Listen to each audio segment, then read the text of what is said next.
So I'm going to address the Stephen A. Smith situation real quick. I basically told him we can throw down right now in front of everyone. Let's have at it. In the modern era of basketball, few rivalries have captivated fans like the ones on the court, but sometimes, the most explosive battles don't happen during a game. They happen in the arena of words. And in 2024, one such verbal battleground emerged, not between two players, but between a global icon and a media titan. LeBron James, the four-time NBA champion, future Hall of Famer, and arguably the most influential athlete of his generation, has built a career on excellence, leadership, and calculated public silence.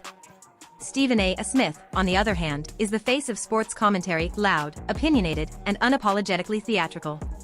For years, the two shared a professional mutual respect. But beneath the surface, tension had been building, brick by brick, take by take. Stephen A. had never shied away from critiquing LeBron, often questioning his leadership, calling out his body language, or labeling his decisions passive-aggressive. Smith, speaking daily to millions via ESPN's First Take, carried a megaphone loud enough to shake narratives. And LeBron, who had masterfully controlled his image through platforms like The Shop, usually let the noise pass. But something changed in 2024. The moment came after the Lakers' playoff elimination in the Western Conference semifinals. LeBron, despite putting up near triple-double averages at age 39, was criticized by Smith in a particularly fiery segment. Smith accused him of milking his greatness and holding the Lakers hostage with his indecision about retirement and narrative control. LeBron wants to be the story whether he wins or loses, Stephen A. roared. He's a legend, yes. But he's also the most calculated superstar we've ever seen, and that's not always a compliment. That one take struck a nerve. Days later, during a live Instagram Q&A, LeBron responded without naming names, but it was crystal clear who the message was for.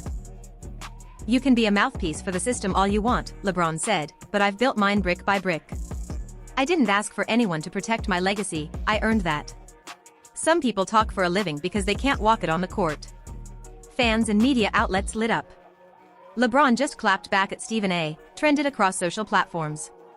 The lines had been drawn. Stephen A., never one to back down, addressed the comments directly the next morning on First Take. "Let me be very clear," he said, "I respect the hell out of LeBron James. He's one of the greatest to ever play the game. But just because you're great doesn't mean you're beyond criticism. I'm not in the protection business. I'm in the truth business." Their clash wasn't about wins and losses, it was about who gets to define legacy. Was it the media? The player? The fans? Or all three? LeBron represented athlete-driven media. He'd launched Uninterrupted, produced documentaries, and used platforms like The Shop to speak on his terms.